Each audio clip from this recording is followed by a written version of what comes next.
Hello friends, आप देख रहे हैं आपका चैनल शेयर बाजार विद आयुष। और दोस्तों, बात करेंगे इस वीडियो में अद्वैत ज्वेल्स और जो दूसरा आईपीओ वाटरवेज लीजर, राइट, इन दोनों आईपीओस के डे 2 ऑफ सब्सक्रिप्शन के बारे में। आज दूसरा दिन कितना ही आईपीओ सब्सक्राइब हो पाए हैं, किस तरीके का सब्सक्रिप्शन हमको आता हुआ देखने को मिल रहा है, इसके बारे में इस वीडियो में चर्चा करेंगे। तो वीडियो दोस्तों आप लोग देखिएगा पूरा, लेकिन उससे पहले अभी तक अगर आपने चैनल को सब्सक्राइब नहीं किया और पहली बार विजिट किया है तो ज़रूर सबसे पहले आप लोग चैनल को सब्सक्राइब कर लीजिएगा। तो चलिए शुरू करते हैं। सो फ्रेंड्स, फर्स्ट हम अद्वैत ज्वेल्स से शुरू करेंगे। अब आईपीओ के दोस्तों ये बात ध्यान रखिए, 2 दिन समाप्त हो चुके हैं, सिर्फ सिंगल डे बचा है विच इज़ 25 ऑफ जून, यानी कल का दिन जब आप अप्लाई कर सकते हैं। 10 रुपये की इसकी फेस वैल्यू है, 138 का प्राइस बैंड है, 100 शेयर का लॉट साइज है, पूरा का पूरा फ्रेश इशू है। याद रखिएगा आईपीओ का साइज है लगभग 165 करोड़ का, जिसमें जैसे मैंने कहा पूरा का पूरा ही फ्रेश इशू के तौर पर आपको जाता हुआ देखने को मिलेगा। अब सब्सक्रिप्शन पे आते हैं। सबसे पहले दोस्तों पहले दिन का आपको सब्सक्रिप्शन दिखाता हूं। जो फर्स्ट डे था उसमें क्यूआईपी कैटेगरी ने इस आईपीओ को 1.11 टाइम सब्सक्राइब किया था। एचएनआई कैटेगरी ने लगभग 23.86 टाइम सब्सक्राइब किया था। रिटेल कैटेगरी ने 11.74 टाइम सब्सक्राइब किया था। तो कुल मिलाकर दोस्तों ये IPO with in first day आपको 11.3 टाइम सब्सक्राइब होता हुआ देखने को मिल गया था। यानी डे 1 के अंदर दोस्तों जो इशू था उसको नो डाउट एक बहुत अच्छा सब्सक्रिप्शन मिलता हुआ दिखा। हर एक कैटेगरी की तरफ से आप कह सकते हैं अच्छा जो पैसा है वो हमको आता हुआ देखने को मिल गया था पहले दिन के अंदर, क्योंकि हर एक कैटेगरी फुल सब्सक्राइब हो गई थी। हाँ, ये बात आपको ध्यान रखनी चाहिए कि आईपीओ का साइज छोटा सा है तो सब्सक्राइब भी आप कह सकते हैं फटाफट हो जाता है। लेकिन आज क्या होता हुआ देखने को मिला है, आज कितना डिफरेंस आया अभी आप देखिए। तो आज के दिन शुरुआत करते हैं क्यूआईबी से। तो देखिए क्यूआईबी कैटेगरी की तरफ से इस आईपीओ में आज कह सकते हैं ज़्यादा पैसा नहीं लगाया गया, 1.5 गुना अभी तक सब्सक्राइब हुआ है मोटा मोटी क्यूआईबी के द्वारा, जो 51 करोड़ रुपये होता है। यानी क्यूआईबी की तरफ से अगर आप देखेंगे तो अभी तक 100 करोड़ रुपये भी लगाए नहीं गए, मोर देन 50 करोड़ रुपये आपको आते हुए देखने को मिले हैं। But it is way beyond जो बाकी सब्सक्रिप्शन हमको आता हुआ देखने को मिल रहा है बाकी कैटेगरीज के अंदर। इन 50 करोड़ में से भी अगर आप देखेंगे तो 37 लाख शेयर्स टोटल मिलाकर अभी तक अप्लाई किए गए। एफआईज ने उसमें सिर्फ 3 लाख शेयर अप्लाई करे हैं, डीआईज ने ओनली 1 लाख शेयर अप्लाई करें, म्यूचुअल फंड्स ने एक भी शेयर के लिए अप्लाई नहीं किया है। एंड टोटल अदर्स कैटेगरी की तरफ से आप कह सकते हैं 33 लाख शेयर अप्लाई किए गए। यानी मेजरली पैसा दोस्तों ना आपको एफआई की तरफ से आता हुआ दिख रहा है, ना डीआई की तरफ से आता हुआ देखने को मिल रहा है, सिर्फ अदर्स कैटेगरी की तरफ से आता हुआ देखने को मिल रहा है जो इस आईपीओ को सब्सक्राइब कर रहा है। यानी अभी तक पैसा जैसे मैंने कहा किसकी तरफ से आया है, सिर्फ अदर्स कैटेगरी की तरफ से। फिर आते हैं अगली कैटेगरी पे जो है एचएनआई कैटेगरी। तो एचएनआई कैटेगरी दोस्तों लगभग 121 गुना हमको सब्सक्राइब होती हुई दिखी, जिसमें 102 गुना याद रखिएगा सब्सक्राइब हुई है बिग एचएनआई कैटेगरी, और स्मॉल एचएनआई कैटेगरी सब्सक्राइब हुई है 159 टाइम्स। या जी हाँ, मैसिव अमाउंट ऑफ सब्सक्रिप्शन जो है वो आपको एचएनआई की तरफ से आता हुआ दिख रहा है। अब देखिए लोग लगभग 17,96,000 शेयर अप्लाई किए ऑफर किए गए थे, और 21 करोड़ 77 लाख शेयर्स के लिए बिड हमको आती हुई देखने को मिल चुकी है टोटल एचएनआई की तरफ से। यानी एचएनआई कैटेगरी ने इस आईपीओ में 3,004 करोड़ रुपए अभी तक लगा दिए। बिग एचएनआई को आप देखेंगे तो 11,96,800 शेयर ऑफर किए गए, 12 करोड़ 21 लाख शेयर आ गए, टोटल पैसा लगाया गया 1,680 करोड़। स्मॉल एचएनआई ने 159 टाइम्स अप्लाई किया, लगभग दोस्तों 1,319 करोड़ रुपए आ गए, 9 करोड़ 56 लाख शेयर अप्लाई कर दिए गए। अब इस बात का ध्यान रखिए कि अगर 121 गुना सब्सक्राइब हुआ है ये आईपीओ, ठीक है, तो इसमें अलॉटमेंट के चांसेस अभी क्या बन रहे हैं। जो बिग एचएनआई कैटेगरी आपको जरूर 102 गुना सब्सक्रिप्शन दिख रहा है, बट ये बात ध्यान रखिए बिग एचएनआई के अंदर आपको जो अलॉटमेंट मिलता है वो इस तरीके से नहीं मिलता है, पूरे 10 लाख के शेयर्स नहीं मिलते हैं आपको, जितने स्मॉल एचएनआई को मिल रहे हैं उतने मिलते हैं। तो मोटा मोटी उसको डिवाइड आप 5 से कर सकते हैं। यानी यहाँ पर अभी दोस्तों याद रखिए लगभग अलॉटमेंट मिल रहा है 20.18, मतलब हर 20.18 में से एक को अलॉटमेंट लगता हुआ देखने को मिल रहा है। स्मॉल एचएनआई में लगभग 159 टाइम सब्सक्राइब हुआ है, तो 149 में से एक को अलॉटमेंट जो है वो बेसिकली मिलता हुआ दिख रहा है। यानी आप समझ सकते हैं कि जो मेजर सब्सक्रिप्शन अभी आपको आता हुआ दिख रहा है एचएनआई की तरफ से, उसमें 20 में से एक है बिग एचएनआई, लेकिन स्मॉल एचएनआई में अपने आप में पॉसिबिलिटी बहुत लो है, ओनली 149 में से एक को मिलता हुआ दिख रहा है। रिटेल पोर्शन पे आते हैं तो देखिए रिटेल पोर्शन पे कोई पीछे नहीं है, 35 गुना ऑलरेडी सब्सक्राइब हो चुका है। कुल मिलाकर 41,90,000 शेयर के सामने 14 करोड़ शेयर्स के लिए बिड आ चुकी है, विच इज 2,051 करोड़।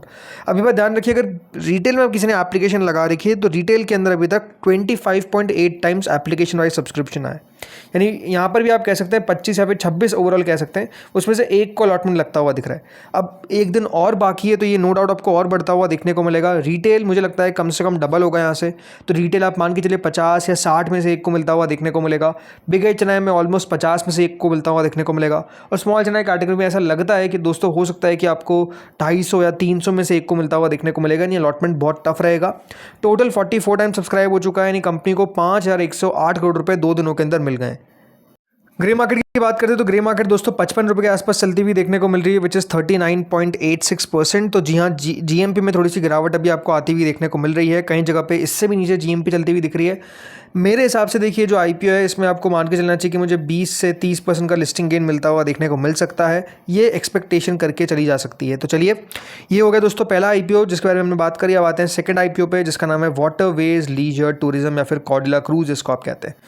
यहाँ पर भी एक दिन और बचा हुआ है, 808 का प्राइस बैंड है, 18 शेयर का लॉट साइज है, दोनों एक्सचेंजेस पे लिस्ट होगा। कुल मिलाकर 585 करोड़ का इशू है।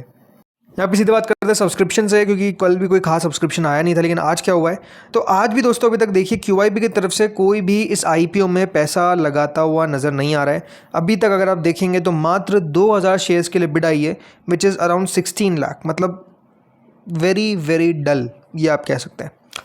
अगली कैटेगरी पे आते हैं HNI कैटेगरी। HNI कैटेगरी भी कोई खास सब्सक्राइब नहीं कर रही इस IPO को, लगभग 33% सब्सक्राइब किया है, which means 29 crore. Big HNI category 22%, small HNI category 56%। Total मिलाकर यहाँ पर अलॉटमेंट सबको मिलता हुआ दिख रहा है। रिटेल पोर्शन दोस्तों इंटरेस्टिंगली 2.46 टाइम सब्सक्राइब हो चुका है, यानी रिटेल ने इस IPO में 144 करोड़ रुपए लगा दिए हैं। बट रिटेल में बात बताने वाली ये है कि पहली बात तो रिटेल में पैसा इतना सब्सक्राइब हो रहा है, ये भी बड़ी बात ही है। बट हाँ, ये बात ध्यान रखिए, 2.46 टाइम्स का मतलब ये है कि एप्लीकेशन वाइज 1.39 टाइम पैसा है, मतलब जो भी अप्लाई कर रहा है मेजरली वो ज़्यादा बिड्स अपनी अप्लाई करता हुआ देखने को मिल रहा है, ये हमको नजर आ रहा है। टोटल ये IPO 54% सब्सक्राइब हुआ है विद इन 2 डेज, यानी कंपनी को मात्र 173 करोड़ रुपीज़ मिलते हुए देखने को मिले। और ये 54% इसलिए होगा बिकॉज रिटेल ने दोस्तों पैसा लगा दिया, अदरवाइज यहाँ पर इतना पैसा आपको आता हुआ दिखता नहीं। तो वाटरवेज लीजर, अगर मैं आपको ने कल कहा था कि हम बात करेंगे, तो चलिए यहाँ पर चर्चा करते हैं थोड़ी सी। वाटरवेज लीजर टूरिज्म दोस्तों कंपनी याद रखिएगा जिसमें मैंने बताया कॉर्डिला क्रूज चलाती है, मतलब इनका नाम ही कॉर्डिला क्रूज है। वाटरवेज लीजर आप समझ सकते हैं कि इसका जो ऑपरेट होता है वो कॉर्डिला क्रूज के नाम से होता है। ये कंपनी दोस्तों करीबन 2020 में ही शुरुआत हुई थी, नवंबर के अंदर कंपनी ने अपने आप को शुरू किया था। और कंपनी जो है वो क्रूज़ वेसल यहाँ पे अपना चलाती है। इनके पास 796 केबिन वेसल्स है, 2005 गेस्ट कैपेसिटी वाला वेसल है। मेनली ऑपरेट करते हैं डोमेस्टिक रूट्स में लाइक मुंबई, गोवा, कोची, लक्षद्वीप, चेन्नई, पुडुचेरी, राइट। इनकी ऑक्यूपेंसी की अगर बात करते हैं तो ऑक्यूपेंसी लगभग 85% की रहती हुई देखने को मिली FY26 के अंदर, जो ड्रॉप हो गई थी फ्रॉम 92% इन FY25। तो ये बात सही है कि दोस्तों इनका जो ऑक्यूपेंसी रेट है वो ड्रॉप हुआ है टू 85%, बट स्टिल 85% भी अपने आप में कम नहीं होता है, ये बढ़ जाएगा। इंपॉर्टेंट बात क्या है कि दोस्तों कंपनी ने अभी 2 नई और क्रूजेस को ऐड किया है, तो इससे आप कह सकते हैं कि रेवेन्यू में विजिबिलिटी दिखती है कि हाँ वो ग्रो हो सकता है। अब सवाल उठता है कि क्या डिमांड और सप्लाई का मिसमैच है। कंपनी के जिस तरीके से नए वेसल्स हमको आते हुए देखने को मिल रहे हैं, एक कंपनी है नॉर्वेजियन स्काई, ये अक्टूबर 2026 के अंदर मतलब कंपनी नहीं, मतलब ये क्रूज़ का ही नाम है, जो इनके पास 2 नए आने वाले हैं, एक तो नॉर्वेजियन स्काई, एक नॉर्वेजियन सन है। इन दोनों की इंस्टॉल्ड कैपेसिटी बताया जाता है कि लगभग किसी एक की 1002 है और एक की 968 केबिन है। ये जो दोनों हैं, एक आ जाएगी 2026 अक्टूबर के अंदर और एक आ जाएगी 2027 नवंबर के अंदर। अब ये बात आपको समझनी पड़ेगी कि जो इनकी कैपेसिटी है करेंटली, एक इनके पास क्रूज़ है, अब 2 और हो जाएगी, तो कंपनी की जो कैपेसिटी है वो लगभग ट्रिपल हो जाएगी अगले 18 महीनों के अंदर। अब इंपॉर्टेंट बात क्या है कि जो इसका लीज रेंटल है वो दोस्तों ऑलमोस्ट है 1524 करोड़ रुपए एक्सक्लूडिंग GST, और इसमें से कंपनी ने बताया कि 480 करोड़ रुपए जो है वो कंपनी जो भी पैसा मिलेगा इनको, ये उससे चुका देगी। अब सवाल ये उठता है कि जब कंपनी का इतना बड़ा कैपेसिटी एडिशन होने वाला है, तो क्या डिमांड भी इस तरीके की रहती हुई देखने को मिलेगी। जो इंडिया का क्रूज़ हॉलीडे इंडस्ट्री है वो अभी भी अपने आप में आप समझ सकते हैं कि बहुत छोटा है, कोई ऐसा नहीं कि बहुत बड़ा है, बट एस्टिमेटेड है कि दोस्तों ये ग्रो करेगा 8% की कैगर से। ये 20 की एक्सपेक्टेशन थी, और क्योंकि कंपनी छोटे से मार्केट में है तो एक डोमिनेंट प्लेयर है, और कह सकते हैं कि ये बहुत ज़्यादा इंटरेस्टिंग होगा अगले 18 महीने में देखना कि ये जो कैपेसिटी कंपनी ने नई ऐड करी है, इससे क्या मतलब जो डिमांड है वो भी जनरेट हो पाती है कि नहीं। मतलब सप्लाई तो अपने पास बहुत भरपूर है, बट क्या डिमांड भी है, क्या लोग उसमें ट्रैवल करना चाह रहे हैं, ये अपने आप में दोस्तों एक सबसे बड़ा क्वेश्चन है, जिसका हमको आंसर आने वाले दिनों में पता चलता हुआ नजर आएगा। जैसे मैंने कहा, ये जब इनके पास कैपेसिटी एडिशन होगा देन उसके बाद भी लगेगा, तो अगले 18 महीने तुमको वेट करना पड़ेगा।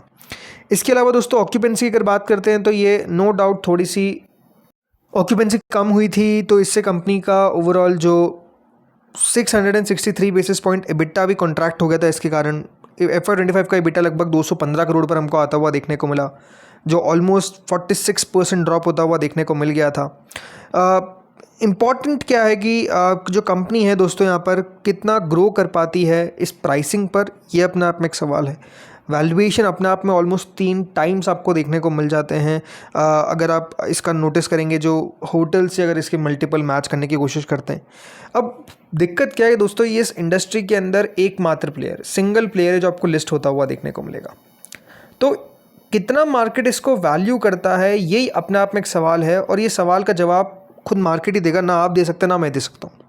तो सवाल उठता है कि क्या अप्लाई करना चाहिए। देखिए, अप्लाई वो लोग करें जिनके पास व्यू है कि वो थोड़ा सा लॉन्ग टर्म का सोच सकते हो, जिनको लगता है कि हाँ ये इंडस्ट्री के अंदर दम है।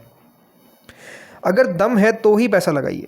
दम नहीं लगता है, आपको लगता है कि नहीं मुश्किल है, डिफ़िकल्ट टू क्रैक है, भारत में उतनी स्पेंडिंग नहीं है, तो फिर दोस्तों दिक्कत आएगी इस पूरे इंडस्ट्री को। तो इसलिए जैसे मैंने कहा, ये एक इंडस्ट्री है जिसका किसी को कुछ नहीं पता कि क्या होने वाला है। ये इंटरेस्टिंग होगा टू वॉच आउट फॉर कि हाँ क्या करता है। सो अभी हमारे लिए देखिए सिंपल सी बात है कि थोड़ा सा वेट एंड वॉच करने वाला होगा, उससे ज़्यादा हम कुछ कह नहीं सकते, राइट। बाकी जो ग्रे मार्केट है वो ₹3.5 है, मतलब जीएमपी में कोई भी एक्शन आपको अच्छा देखने को नहीं मिल रहा है। 0.43% का जीएमपी चलता हुआ देखने को मिल रहा है।